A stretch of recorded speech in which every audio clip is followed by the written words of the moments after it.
الحمدللہ رب العالمین والصلاة والسلام علی سید الانبیاء والمرسلین اما بعد فاعوذ باللہ من الشیطان الرجیم بسم اللہ الرحمن الرحیم ولو اننا نزلنا الیہم الملائکہ وکلمہم الموتى وحشرنا علیہم کل شیء قبلا ما كانوا ليؤمنوا إلا أن يشاء الله ولكن أكثرهم يجهلون صدق الله العظيم اللهم صل على سيدنا ومولانا محمد وعلى آل سيدنا ومولانا محمد وبارك وسلم۔ محترم ناظرین اکرام، آج ہم پروگرام نور ہدا میں قرآن مجید فرقان حمید کے 8ویں پارے کے مضامین کا خلاصہ پیش کر رہے ہیں۔ دعا ہے کہ رب العالمین ہمیں پڑھنے سمجھنے اور عمل کرنے اور اس پیغام کو آگے پہنچانے کی توفیق عطا فرمائے۔ یہ 8واں پارہ 17 رکوع اور 3 آیات پر مشتمل ہے۔ پہلے جو 7 رکوع ہیں، یعنی یہاں 14واں رکوع سورہ انعام کا شروع ہو رہا ہے، 13 رکوع 7ویں پارے میں تھے اور 7 رکوع سورہ انعام کے، پھر 10 رکوع سورہ اعراف کے اور اوپر 3 آیات ہوں گی۔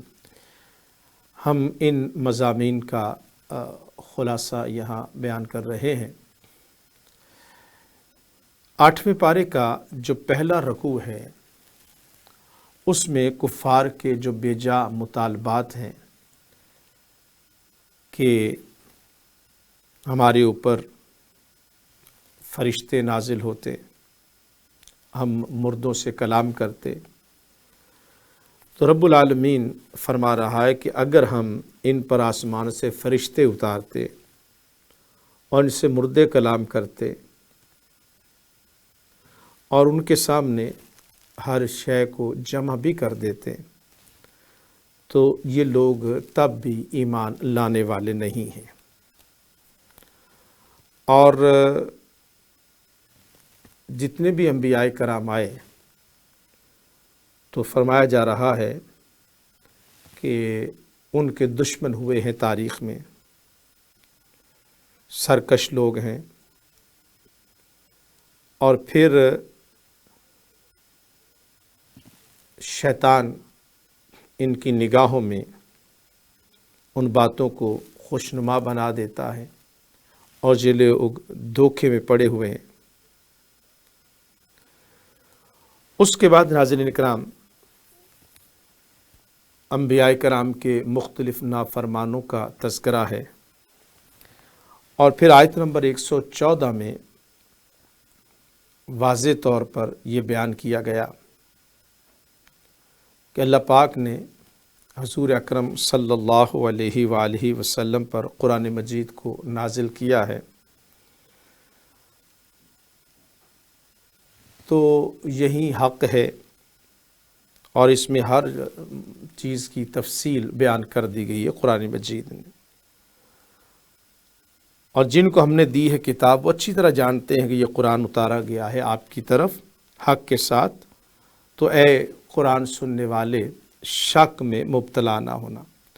اور پھر یہ آیت نمبر 115 یہ قرآن مجید فرقان حمید کی شان و شوکت عظمت کا تذکرہ کر رہی ہے، اور پھر ختم نبوت کا بیان بھی اسی آیت مقدسہ میں، وَتَمَّتْ كَلِمَةُ رَبِّكَ صِدْقًا وَعَدْلًا لَا مُبَدِّلَ لِكَلِمَاتِهِ وَهُوَ السَّمِيعُ الْعَلِيمُ، اور مکمل ہوگی آپ کے رب کی بات سچائی اور عدل سے، نہیں کوئی بدلنے والا اس کی باتوں کو، اور وہی ہے سب کچھ سننے والا جاننے والا۔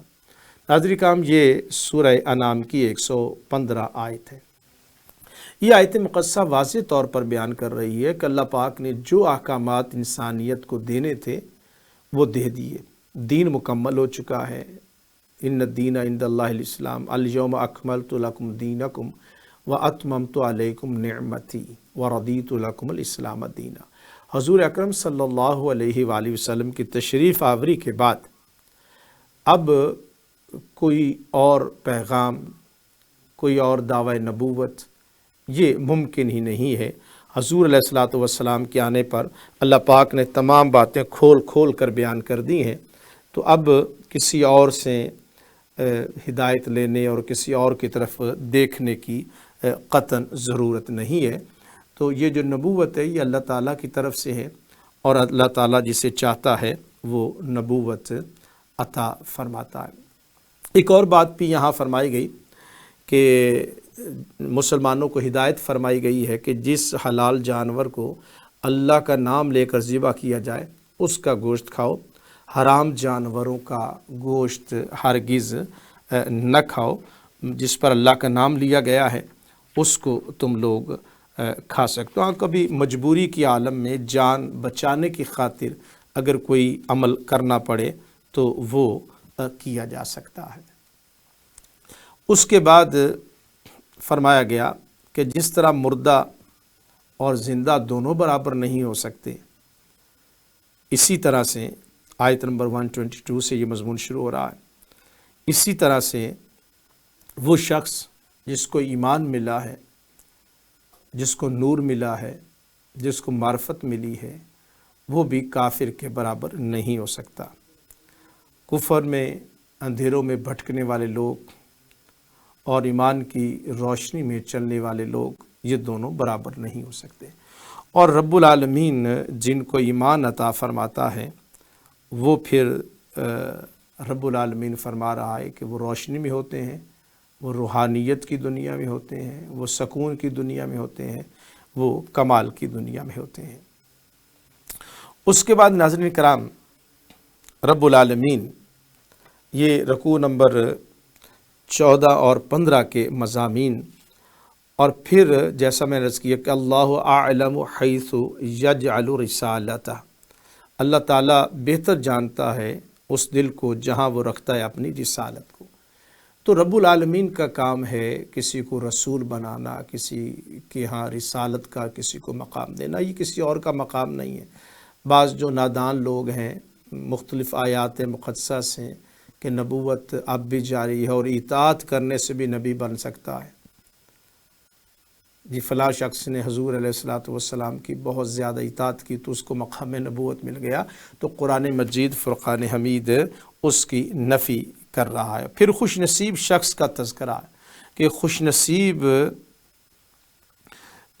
کے لیے اللہ تعالیٰ ارادہ فرماتا ہے، خوش نصیب ہے وہ شخص کہ جس کے لیے اللہ تعالیٰ ارادہ فرماتا ہے کہ اللہ اس کو ہدایت دے اور اس کا سینہ کھول دے۔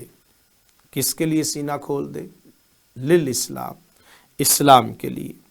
اور جو بد نصیب اپنے دل کو اسلام کے لیے، جس کو اللہ پاک گمراہ کرتا ہے، اس کا دل اسلام کے لیے تنگ ہو جاتا ہے، اور فرمایا ھذا صراط ربی کا مستقیمہ، یہ تیرے رب کا راستہ ہے، سیدھا راستہ اور ایک ہی راستہ ہے۔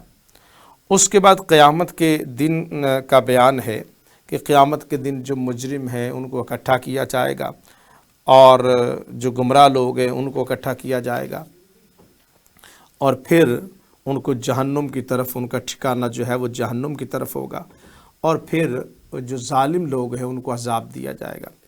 ایک اور بات ناظرین کرام کہ قیامت کے دن رب العالمین فرمائے گا یا معشر الجن والانس الم یاتیکم رسل منکم یقصون علیکم آیاتی وینذرونکم لقاء یومکم ھذا قالوا شہدنا علی انفسنا وغرتهم الحیاۃ الدنیا وشہدوا علی انفسہم انہم کانوا کافرین۔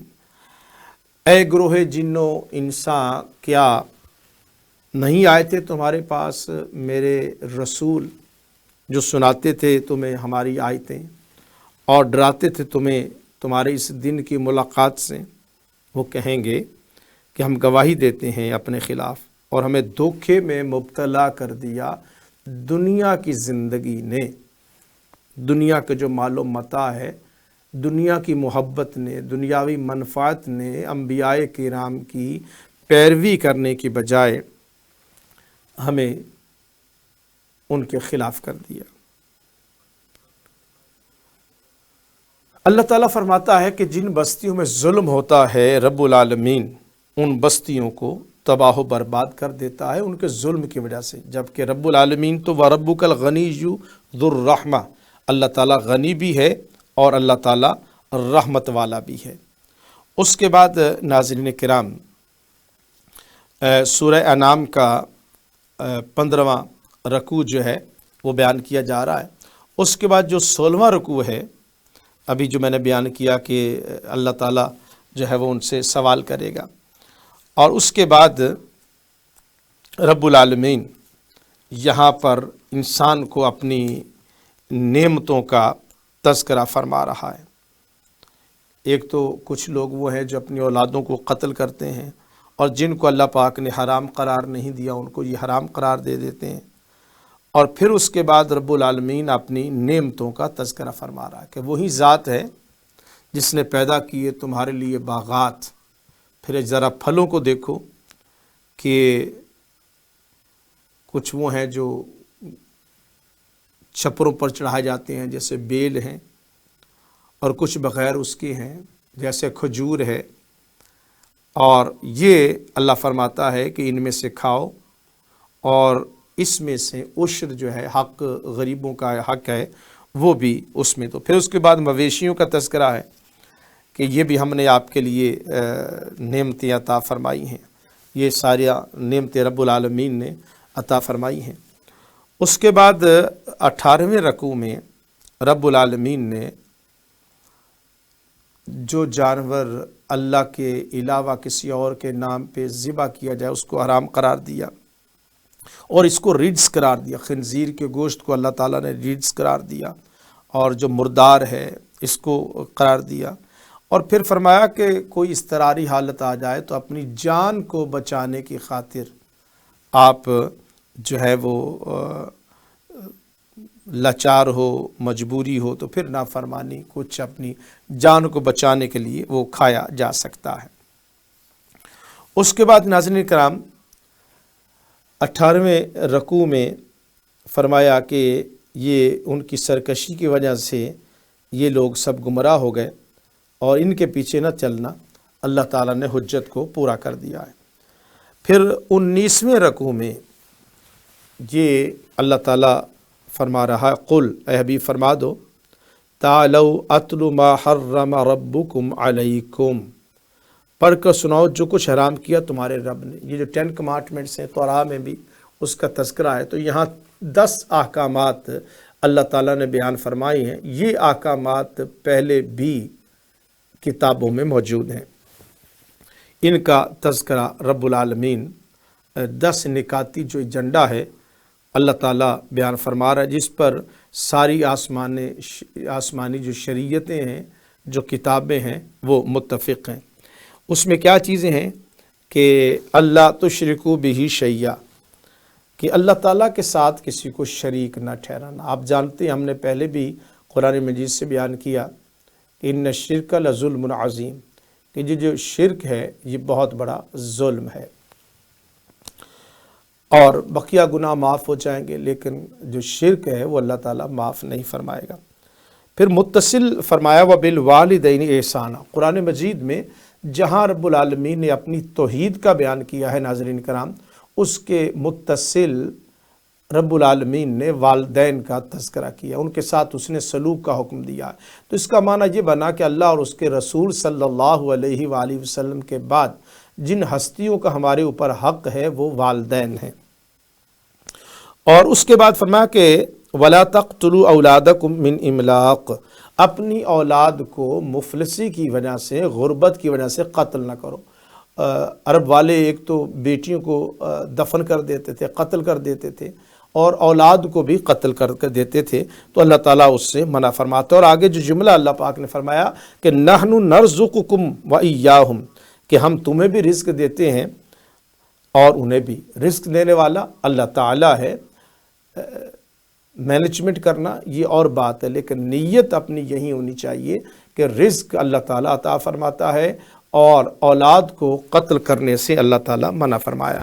اور فرمایا وَلَا تَقْرَبُوا الْفَوَاحِشَ مَا ظَهَرَ مِنْهَا وَمَا بَطَنَ، اور مت نزدیک جاؤ بے حیائی کی باتوں کے جو ظاہر ہوں ان سے اور جو چھپی ہوئی ہیں۔ یہ نہیں کہ پبلک ہو تو پھر بے حیائی کی طرف نہ جاؤ، اور تنہائی کے عالم میں تم بے حیائی کی طرف چلے جاؤ، تو رب العالمین اس سے منع فرما رہا ہے۔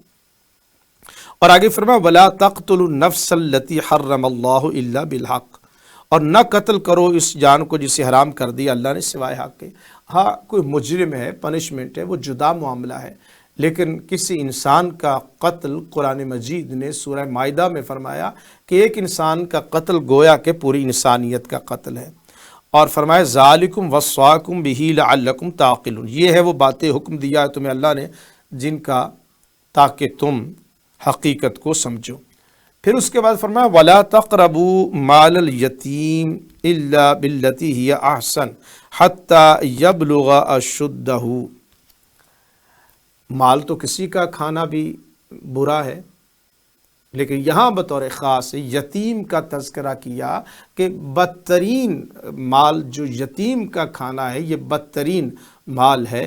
اور اگر کسی کی کسٹڈی میں کوئی یتیم بچہ ہے تو جیسے عرب والے کرتے تھے کہ اس کی اچھی زمین لے لیتے تھے اور ردی زمین یا ردی مال اس کو دے دیتے تھے، تو رب العالمین فرما رہا ہے کہ اس کا مال نہا جو ضرورت کہ اگر تم اس کا بزنس رن کر رہے ہو تو جو تمہاری تنخواہ بنتی ہے، اخراجات بنتے ہیں، وہ لے سکتے ہو، اور یہ نہ کرو اب جب وہ جوانی کو پہنچ جائے تو پھر وہ اس کے حوالے کر دو۔ اور پھر فرمایا وَأَوْفُوا الْكَيْلَ، پورا کرو، والمیزان، ناپ تول جو ہے وہ پورا کرو، بالقسط، انصاف کے ساتھ۔ اور آگے فرمایا لا نکلف نفسا الا وسعها، ہم نہیں تکلیف دیتے کسی کو مگر اس کی طاقت کے برابر، وہ جسمانی طاقت بھی ہو، ذہنی طاقت بھی ہو، اور جینز کے اندر کچھ چیزیں ہیں جو اللہ تعالیٰ کی طرف سے ودیت ہے، تو انسان کے اندر جتنی صلاحیت ہوگی، جتنی کیپیسٹی ہوگی، اس کے مطابق ہی اس سے پوچھا جائے گا۔ اس کی طاقت سے زیادہ رب العالمین بوجھ نہیں ڈالتا۔ اگر ظلم کرتا ہے تو خود انسان اپنے اوپر ظلم کرتا ہے، فساد برپا کرتا ہے، اللہ تعالیٰ رحمت والا ہے۔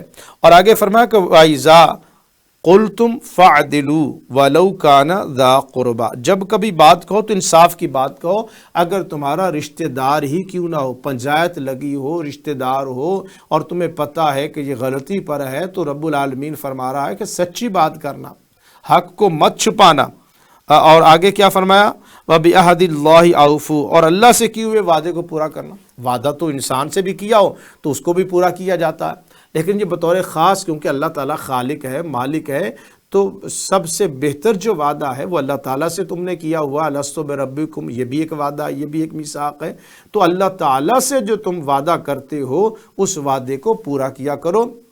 عام انسانوں کے ساتھ بھی وعدے کو تمہیں پورا کرنا چاہیے۔ اور پھر فرمایا وَأَنَّ هَذَا صِرَاطِي مُسْتَقِيمًا فَاتَّبِعُوهُ وَلَا تَتَّبِعُوا السُّبُلَ فَتَفَرَّقَ بِكُمْ عَنْ سَبِيلِهِ ذَلِكُمْ وَصَّاكُمْ بِهِ لَعَلَّكُمْ تَتَّقُونَ۔ اللہ تعالیٰ فرماتا ہے کہ یہی ہے بے شک میرا سیدھا راستہ، راستہ ایک ہی ہے، مختلف راستے نہیں ہیں، متفرق راستے نہیں ہیں، اللہ کی طرف ایک ہی راستہ ہے، اور وہ جاتا ہے ذات محمد صلی اللہ علیہ وآلہ وسلم کے ساتھ۔ با مصطفیٰ بے رساں کے خیشرہ دما ہماؤست گرباؤ نہ رسیدی تمام بولا بیست، ایک ہی ذات ہے، وہ ہے اس وقت ذات محمد صلی اللہ علیہ وآلہ وسلم۔ اس کو تم نے، اس کی ذات کو آپ نے اور میں نے اور سب نے فالو کرنا ہے۔ اس کے بعد ناظرین کرام جو چوتھے پارے آٹھویں پارے کا جو 7واں رکوع ہے، اس میں پھر فرمایا گیا کہ یہ قرآن کریم مبارک کتاب ہے، اس کی پیروی کرو، اللہ کی رحمت کے مستحق ہو جاؤ گے۔ تم پر کتاب اس لیے اتاری گئی ہے، کوئی یہ نہ کہے کہ ہم پر کتاب نازل ہوتی تو ہم ہدایت پا جاتے۔ تو لو کتاب آ گئی ہے، اب ایمان لے آؤ، اس بات کا انتظار نہ کرو کہ تمہارے پاس فرشتے آئیں گے۔ یہ سارا مضمون رب العالمین یہاں 7واں رکوع اور سورہ انعام کا آخری اور 20واں رکوع ہے۔ اور آگے پھر فرمایا گیا کہ جن لوگوں نے دین میں تفرقہ ڈالا اور گروہ گروہ ہو گئے، آپس میں فرقے فرقے ہو گئے، انہیں کچھ حاصل نہ ہوگا۔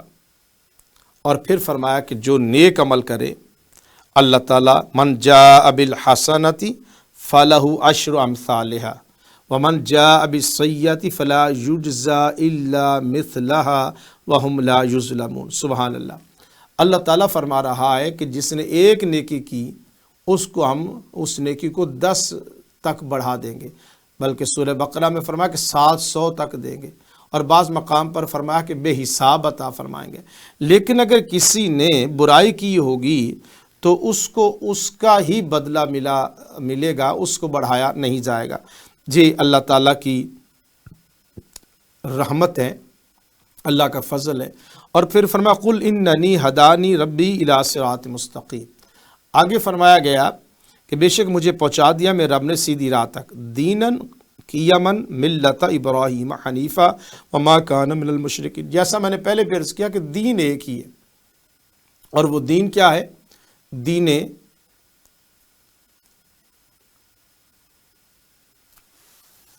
حنیف ہے، یکسوئی کے ساتھ اسی کی طرف جانا ہے۔ اور پھر اس کے بعد قل، اے حبیب صلی اللہ علیہ وآلہ وسلم آپ فرمائیے، ان صلاتی و نسکی و محیای و مماتی للہ رب العالمین۔ اے محبوب فرما دو، اور حضور علیہ الصلوۃ والسلام کے ذریعہ سے امت کو خطاب ہے کہ ان صلاتی و نسکی، میری نماز اور میری قربانی اور میرا جینا اور میرا مرنا۔ جینے کا ذکر، جینا تو اللہ تعالیٰ کے لیے ہے، زندگی کے لمحہ، لیکن موت کا بھی تذکرہ کیا۔ یہ وہی ہے کہ یا ایھا الذین آمنوا اتقوا اللہ حق تقاتہ ولا تموتن الا وانتم مسلمون، کہ تمہیں موت آئے تو حالت نماز میں، حالت ایمان میں آئے، اور فرمایا لا شریک لہ وبذالک امرت انا اول المسلمین۔ حضور علیہ الصلوۃ والسلام کی ذات اقدس کے ذریعہ سے ہمیں بھی پیغام دیا جا رہا ہے کہ ایک ہی دین ہے اور ایک رب ہے، اسی کے ساتھ تعلق قائم کرو، اور نہیں کماتا کوئی شخص کوئی چیز مگر وہ اسی کے ذمہ ہوتا ہے۔ ولا تزر وازرۃ وزر اخری، اور نہ کوئی اٹھائے گا بوجھ کسی اور کا، ہر کسی کو اپنا اپنا بوجھ اٹھانا، اور تمہیں لوٹ کر آنا ہے رب العالمین کی طرف، اور وہ غفور ہے اور وہ رحیم ہے۔ اس کے بعد ناظرین کرام سورہ اعراف کا آغاز ہو رہا ہے۔ یہ مکی صورت ہے، اس میں 206 آیات ہیں اور 24 رکوع ہیں۔ یہ مکی صورت ہے۔ اس صورت مقدسہ کا آغاز بھی حروف مقطعات سے ہو رہا ہے۔ اعراف کا معنی بتاتا چلوں۔ اعراف کہتے ہیں بلندی کے، یعنی جنت اور دوزخ کے درمیان ایک حجاب کا بالائی حصہ اس سے مراد ہے، جہاں ان لوگوں کو ٹھہرایا جائے گا۔ مختلف روایات ہیں جن کی نیکیاں اور برائیاں برابر ہوں گے، تو اسی صورت میں اصحاب الاعراف کا ذکر ہے، انشاءاللہ اس مقام پر ہم تذکرہ کریں گے۔ اس سورہ مبارکہ کا آغاز جیسا میں نے عرض کیا کہ حروف مقطعات سے، محکمات ہیں آیات، متشابہات ہیں، اور یہ مقطعات الف لام میم صاد، جس کا معنی اللہ جانتا ہے، اللہ کا رسول جانتا ہے، یہ راز ہے اللہ اور اس کے رسول صلی اللہ علیہ وآلہ وسلم کے درمیان۔ اس سورہ مبارکہ کی ابتدا یوں ہو رہی ہے کہ نبی کریم صلی اللہ علیہ وآلہ وسلم، یہ عظیم کتاب قرآن مجید فرقان حمید آپ پر یہ کتاب اتاری گئی ہے۔ آپ لوگوں کو کفر اور ان کے برے اعمال کے نتیجے سے خبردار کر دیجیے۔ اور پھر فرمایا کہ ایمان والے اس کی بدولت نصیحت حاصل کریں گے۔ آپ کو اس کتاب کی تبلیغ میں جو مشکلات ہیں، جو پریشانیاں ہیں، محبوب صلی اللہ علیہ وسلم اس سے آپ تنگ دل نہ ہوں۔ اور اس کے بعد فرمایا جا رہا ہے کہ لوگوں، اللہ تعالیٰ کی طرف سے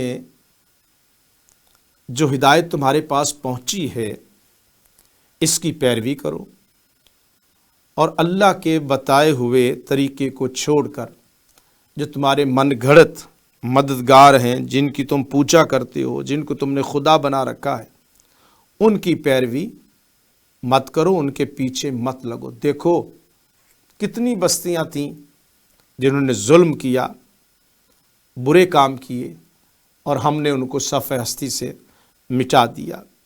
جب اللہ تعالیٰ کی پکڑ آتی ہے، اللہ کا عذاب آتا ہے، تو ان سب کی شرارتیں ختم ہو گئیں، اور کہنے لگے کہ بلا شبہ ہم خود ہی ظلم کرنے والے تھے۔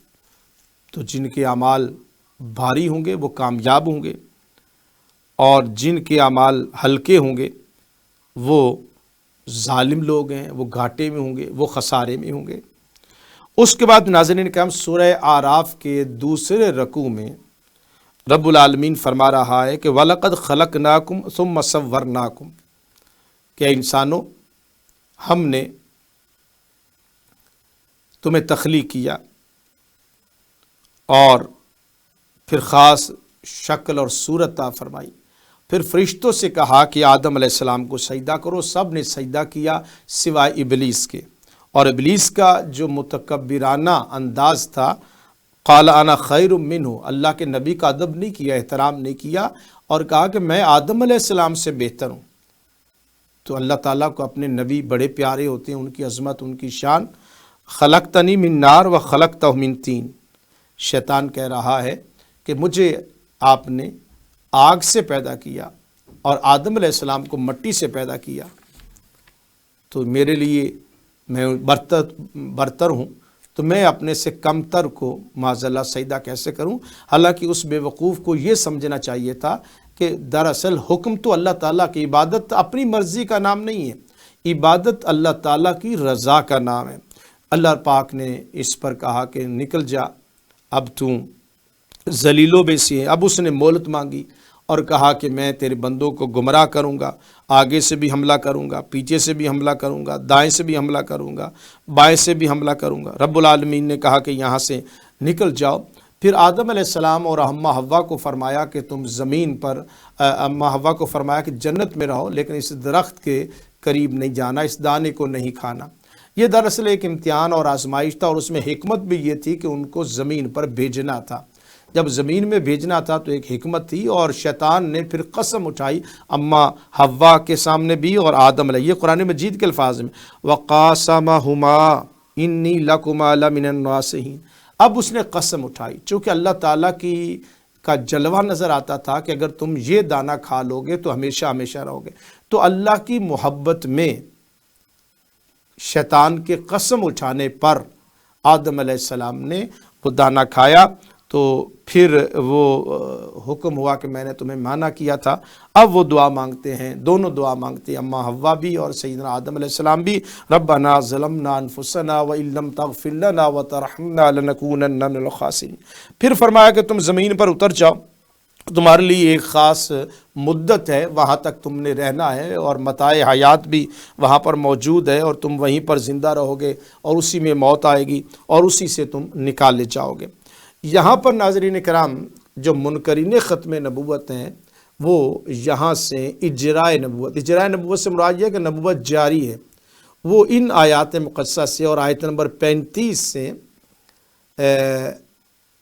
اپنا جو غلط عقیدہ ہے قرآن مجید سے ثابت کرنے کی ناکام کوشش کرتے ہیں۔ تو میں تھوڑی سی اس پہ روشنی بھی ڈالتا چلا جاؤں گا۔ تو جب یہاں پر اس یعنی مخاطبین اول آدم علیہ السلام کے اس وقت کی اولاد ہے، اور یہ جو گفتگو ہو رہی ہے وہ ابتدائی گفتگو ہے، اور پھر چونکہ مکہ والے بھی جو ہیں وہ وہاں پر کعبۃ اللہ کے برہنہ جو ہے وہ طواف کرتے تھے، بے لباس ہو جاتے تھے، تو یہ احکامات ان کو بھی بتائے جا رہے ہیں۔ اب آپ سماعت کیجئے گا کہ یا بنی آدم قد انزلنا علیکم لباس یواری سوآتکم وریشا، اے اولاد آدم بے شک اتارا ہم نے تم پر لباس جو ڈھانپتا ہے تمہاری شرمگاہوں کو اور باعث زینت ہے، وَلِبَاسُ التَّقْوَى ذَلِكَ خَيْرٌ، لیکن بہترین لباس جو ہے وہ تقوی کا لباس ہے۔ یہ تم زرق برق لباس اور شاہانہ لباس سمجھتے ہو کہ یہ لباس زینت دیتا ہے، یقیناً دیتا ہے، لیکن اصل لباس جس کو قرآن مجید فرماتا ہے وہ لباس تقوی ہے، اللہ تعالیٰ سے ڈرنا ہے، پرہیزگاری ہے۔ ایک تو یہ حکم فرمایا۔ دوسرا فرمایا کہ قد انزلنا علیکم لباسا، تحقیق نازل کیا ہم نے تمہارے اوپر لباس، ایک خبر دی ہے کہ یہ لباس ہم نے تمہارے لیے نازل کیا۔ پھر آیت نمبر 27 میں منع کیا جا رہا ہے، یہ نہی کی آیت ہے، یا بنی آدم لا یفتننکم الشیطان کما اخرج ابویکم من الجنہ، اے اولاد آدم نہ فتنے میں مبتلا کر دے تمہیں شیطان، تمہارے باپ دادا کو بھی اس نے جنت سے نکالا تھا اور بے لباس ہو گئے تھے آدم علیہ السلام اور اماں حوا، تو اس لیے یہاں پر ان کا تذکرہ کیا جا رہا ہے۔ اور پھر اس کے بعد مسجد کا ذکر ہے کہ جب تم مساجد کے اندر جاؤ تو خوب توجہ کے ساتھ اور اپنا چہرہ عبادت کے وقت خالص ہو کے اللہ تعالیٰ کی طرف کرو۔ اس کے بعد تیسرا مقام ہے جہاں پر ہے کہ یا بنی آدم خذوا زینتکم عند کل مسجد، اے آدم کی اولاد پہن لیا کرو اپنا لباس ہر نماز کے وقت، وَكُلُوا وَاشْرَبُوا وَلَا تُسْرِفُوا، کھاؤ اور پیو اور فضول خرچی نہ کرو، اِنَّهُ لَا يُحِبُّ الْمُسْرِفِينَ۔ تو مطلب یہ ہے کہ یہ جو جائز چیزیں ہیں، جیسے رہبانیت تھی تو وہ لوگ سمجھتے تھے کہ یہ دنیا کی چیز کو استعمال کرنا یہ گناہ ہے، تو اسلام اعتدال کا دین ہے، نہ تو دنیا میں گم ہونا ہے اور نہ دنیا کی جو لذات ہیں جو اللہ نے جائز قرار دی ہوئی ہیں ان کو بھی چھوڑنے کا حکم نہیں دیا جا رہا۔ اس کے بعد جو چوتھا مقام ہے جہاں سے یہ منکر ختم نبوت جو ہے وہ اجراء نبوت کا عقیدہ نکالتے، وہ یہ ہے کہ یا بنی آدم اما یاتینکم رسل منکم یقصون علیکم آیاتی فمن اتقی واصلح فلا خوف علیہم ولا هم یحزنون، اے بنی آدم اگر آئے تمہارے پاس رسول میری طرف سے اور تم میں سے، اور جو بیان کرے تم پر میری آیتیں، تو جس نے تقوی اختیار کیا اور اپنی اصلاح کی اس پر کوئی خوف اور کوئی اس کو حزن نہیں ہوگا۔ تو یہ اس وقت حکم دیا کہ یا بنی آدم اما یاتینکم، اگر آئے تمہارے پاس رسول۔ اب یہاں سے ہم آگے سلسلہ چلتا ہے کہ پھر رسول آنا شروع ہو گیا، آدم علیہ السلام ہے، نوح علیہ السلام ہے، ابراہیم علیہ السلام ہے، اسحاق علیہ السلام ہے، اسماعیل علیہ السلام ہے، یعقوب علیہ السلام ہے۔ یہ سلسلہ نبوت و رسالت چلا آدم علیہ السلام سے، اور پھر ختم کہاں پر ہوا؟ ذات محمد صلی اللہ علیہ وآلہ وسلم پر۔ ما کان محمد ابا احد من رجالکم ولکن رسول اللہ وخاتم النبیین وکان اللہ بکل شیء علیما۔ اس کے بعد ناظرین کرام یہاں پر جو ہے سورہ اعراف کا یہ چوتھا رکوع جو ہے وہ جاری ہے، اور اس میں رب العالمین جو ہے وہ تذکرہ فرما رہا ہے کہ رسول آ گئے، لیکن پھر کچھ ایسے لوگ تھے جنہوں نے جھٹلایا ہماری آیتوں کو، غرور کیا، اور وہ جہنمی لوگ ہیں، اس میں ہمیشہ رہیں گے۔ اور کون زیادہ ظالم ہے جس نے اللہ تعالیٰ پر بہتان باندھا اور جھٹلایا اس کی آیتوں کو۔ تو رب العالمین تذکرہ فرما رہا ہے کہ یہ لوگ جو گمراہ ہو گئے ہیں یہ تباہ و برباد ہو جائیں گے۔ اور پھر اس کے بعد آگے پانچواں رکوع ہے، پھر اس میں بھی یہی مضمون ہے کہ بے شک وہ لوگ جنہوں نے جھٹلایا ہماری آیتوں کو اور تکبر کیا، ان سے نہ کھولے جائیں گے ان کے لیے آسمان کے دروازے، اور نہ داخل ہوں گے جنت میں۔ جو گمراہ ہو گئے، بھٹک گئے، قرآن مجید فرماتا ہے وہ جنت میں داخل نہیں ہوں گے، حتیٰ، یعنی اتنی کلیئر اور قطعی بات قرآن مجید بیان فرما رہا ہے کہ حتیٰ یالج الجمل فی سم الخیاط، جب تک نہ داخل ہو اونٹ سوئی کے ناکے میں۔ اب سوئی کے ناکے میں تو اونٹ داخل نہیں ہو سکتا، جس طرح سوئی کے ناکے میں اونٹ داخل نہیں ہو سکتا، وہ لوگ جو ایمان نہیں لائے، ظلم کرتے رہے، نیک اعمال نہیں کیا، انبیاء کرام کو جھٹلاتے رہے، قرآن مجید فرماتا ہے کہ وہ لوگ بھی کبھی جنت میں داخل نہیں ہو سکتے، اور ان کے لیے دوزخ کا بچھونا ہے، ان کے اوپر جو وہ بھی آگ ان کے اوپر ہوگی، اور یہ بدلہ ہے ظالم لوگوں کا۔ مگر وہ لوگ جو ایمان لائے اور نیک عمل کرتے رہے اور آگے رب العالمین ساتھ یہ جملہ بھی فرما رہا ہے کہ لا نکلف نفسا الا وسعها.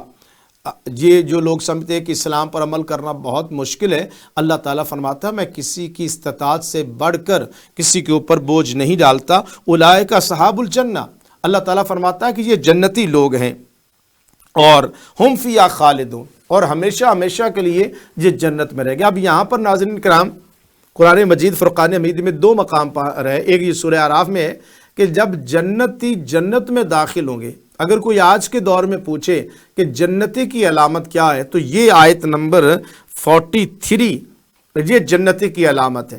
جنتی کون شخص ہے؟ سنیے گا. وَنَزَعْنَا مَا فِي صُدُورِهِم مِّن غِلٍّ تَجْرِي مِن تَحْتِهِمُ الْأَنْهَارُ، ہم نکال لیں گے جو کچھ ان کے سینوں میں کینہ. غل کا معنی ہوتا ہے کینہ، کدورت. جو جنت میں داخل ہوں گے وہ مسلمانوں کے بارے میں جو دل میں کینہ اور کدورت ہے اللہ تعالیٰ فرماتا ہے وہ ہم نکال لیں گے. اگر کوئی دنیا میں اپنے آپ کو جنتی کہلوانا چاہتا ہے تو اس کی جو مین علامت ہے قرآن مجید فرما رہا ہے وہ یہ ہے کہ ان کے سینوں میں کدورت نہیں ہوگی، غل نہیں ہوگا، کینہ نہیں ہوگا. اللہ تعالیٰ اس دنیا میں بھی ہمیں کینہ سے خود بچنے کی توفیق عطا فرمائے.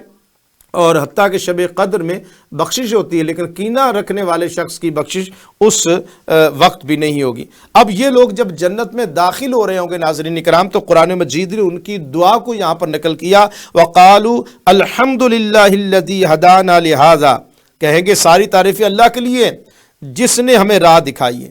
مَا كُنَّا لِنَهْتَدِيَ لَوْلَا أَنْ هَدَانَا اللَّهُ، ہم کبھی بھی ہدایت نہ پا سکتے اگر اللہ تعالیٰ ہمیں ہدایت. پھر اپنی طرف نسبت نہیں کر رہے کہ جنت میں جب ہم داخل ہوئے ہیں یہ اللہ تعالیٰ کی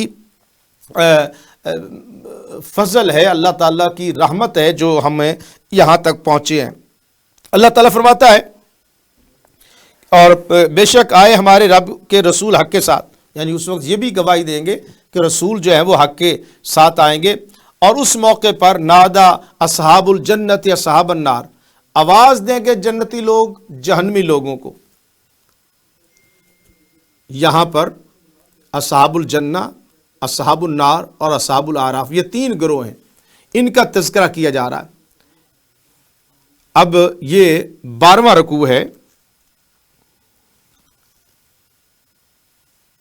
سورہ، یہ 12واں رکوع ہے 8ویں پارے کا اور سورہ اعراف کا یہ 5واں رکوع ہے.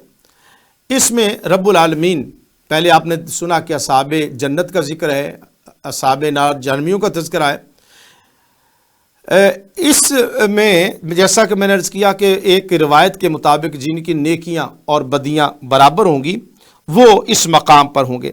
اور اس مقام پر پھر یہاں جو جنتی لوگ ہیں ان کو فرشتے سلام کریں گے اور ان کو ویلکم کریں گے، اور جو جہنمی ہیں اور اس وقت کہیں گے کہ کاش ہم نے ظالموں کا ساتھ نہ دیا ہوگا. تو پھر اس وقت پکاریں گے اعراف والے جن کے چہروں کو وہ پہچان جائیں گے اور وہ کہیں گے ما قالو ما اغنا عنکم جمعکم وما کنتم تستکبرون، کہ تم تو دنیا میں بڑے تکبر کرتے تھے کہ تمہاری بڑی پارٹیاں ہیں، تم بڑی اسٹیٹ کے بندے ہو، فلاں سپر پاور ہو اور تمہارا یہ معاملہ ہے، تو آج تمہیں اس جتھے نے، اس گروہ نے تمہیں فائدہ نہیں پہنچایا، آج تم جو ہے وہ گمراہی کے اندر ہو. تو اس موقع پر ان کو نہ تو کوئی رحمت ملے گی، اور جو جہنم والے لوگ ہوں گے وہ کہیں گے کہ ہمیں پانی دے دیا جائے، پانی مانگیں گے اور رزق مانگیں گے. لیکن اللہ تعالیٰ اس وقت جنتی جو ہیں وہ کہیں گے قالوا ان اللہ حرمہما علی الکافرین، اللہ تعالیٰ نے کافروں پر یہ جنت کی نعمتیں حرام قرار دے دی. یہ کون لوگ ہیں جہنمی؟ ان کی جو علامتیں اللہ پاک نے بیان فرمائی، ایک تو انہوں نے دین کو کھیل اور تماشا بنا لیا تھا اور دنیا کی زندگی نے ان کو فریب میں ڈال دیا تھا، دھوکے میں ڈال دیا تھا. اس دن کہا جائے گا کہ آج ہماری رحمت تجھے بھول جاتی ہے جیسے تم دنیا میں مجھے بھول گئے تھے. اور اللہ تعالیٰ فرماتا ہے کہ یہ جو کتاب ہے اس میں ہم نے ہر شے کو کھول کر بیان کیا ہے، یہ کتاب ہدایت ہے، یہ رحمت ہے اہل ایمان کے لیے. تو اس کے بعد ناظرین کرام اللہ تعالیٰ آیت نمبر جی تو یہ مکالمہ جو ہے جہنمیوں کا اور جنتیوں کا تذکرہ کیا۔ پھر اس کے بعد ناظرین کرام یہ جو 14واں رکوع ہے سورہ اعراف کا، اس رکوع میں اللہ تعالیٰ فرما رہا ہے کہ تمہارا رب اللہ ہے جس نے آسمانوں اور زمین کو 6 دنوں میں پیدا کیا، اور پھر اس کے بعد عرش ہے۔ یہ متشابہات آیات ہیں، اس کا عرش کیسا ہے اس پر ہمیں ایمان رکھنا ہے۔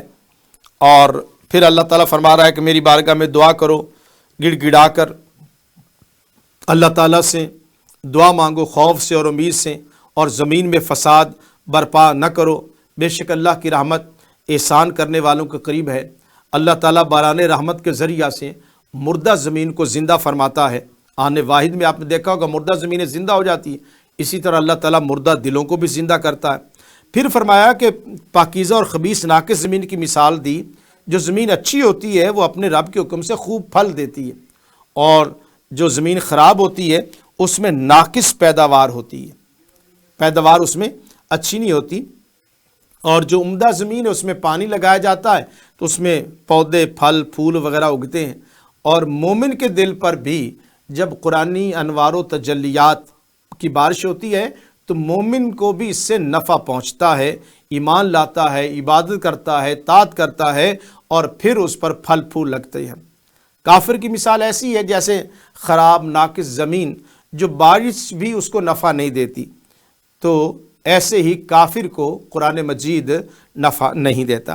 جیسا میں نے آیت نمبر 35 میں عرض کیا تھا کہ رسولوں کے آنے کا سلسلہ اب جاری ہے، تو یہاں پر پہلی ہستی جن کا تذکرہ ہے لقد ارسلنا نوحا الی قومہ، نوح علیہ السلام کو بھیجا الی قوم ہی، یہ ذہن میں رکھیے گا، نوح علیہ السلام اپنی قوم کی طرف آئے۔ یہ عقیدہ ختم نبوت کی یہ سورہ اعراف بہت اچھی طرح آسان انداز میں وضاحت فرماتی ہے کہ نوح علیہ السلام بھی اپنی قوم کی طرف آئے اور ان کو پیغام کیا دیا کہ ایک خدا ہے، اس کے سوا کسی کی عبادت نہ کرو، عذاب قیامت کے دن کا عذاب ہے، میں تمہیں اس سے ڈراتا ہوں۔ لیکن قوم نے آگے سے حضرت نوح علیہ السلام کی بات نہ مانی، توحید کو نہ مانا، تو وہ گمراہ ہو گئی۔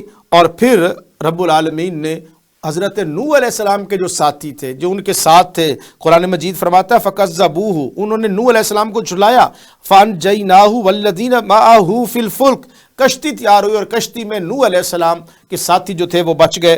پھر قوم عاد کی طرف حضرت ہود علیہ السلام آئے، پیغام وہی تھا، کہا کہ میں اللہ کی طرف سے رسول بنا کر بھیجا گیا ہوں، لیکن اس قوم نے بھی انکار کیا اور نبی کی بات کو جھٹلایا، تو ان کو بھی جڑیں کاٹ کے رکھ دی گئیں اور وہ بھی تباہ و برباد ہو گئے۔ صالح علیہ السلام کی طرف، سمود قوم کی طرف صالح علیہ السلام آئے، انہوں نے حضرت صالح علیہ السلام کی اونٹنی کے ساتھ ظلم کیا، ان کی کونچیں کاٹ دی گئی، اور قرآن مجید فرماتا ہے کہ ان کے اوپر بھی رجفہ زلزلے جھٹکے کے آئے اور وہ قوم جو تھی وہ تباہ و برباد ہو گئی۔ اس طرح لوط علیہ السلام بھی قوم کی طرف آئے، وہ بھی غیر فطرتی عمل کرتے تھے، ان کو بھی رب العالمین نے ان پر پتھروں کی بارش کی اور وہ تباہ و برباد ہو گئے۔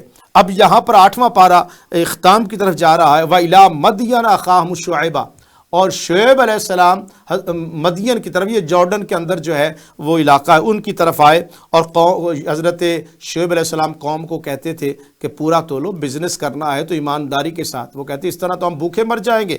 اور حضرت صالح علیہ السلام، حضرت شعیب علیہ السلام ان کو کہتے تھے کہ راستوں پہ بھی مت بیٹھا کرو اور ایمانداری کا مظاہرہ کرو، لیکن انہوں نے ان کی بات ماننے کی بجائے ان کا خلاف ورزی کی۔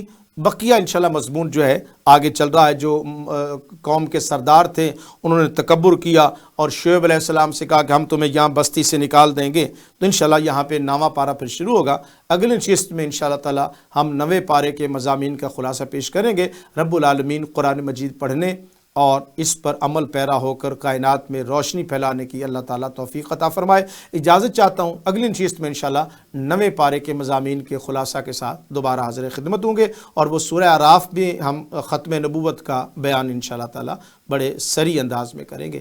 وما علینا الا البلاغ۔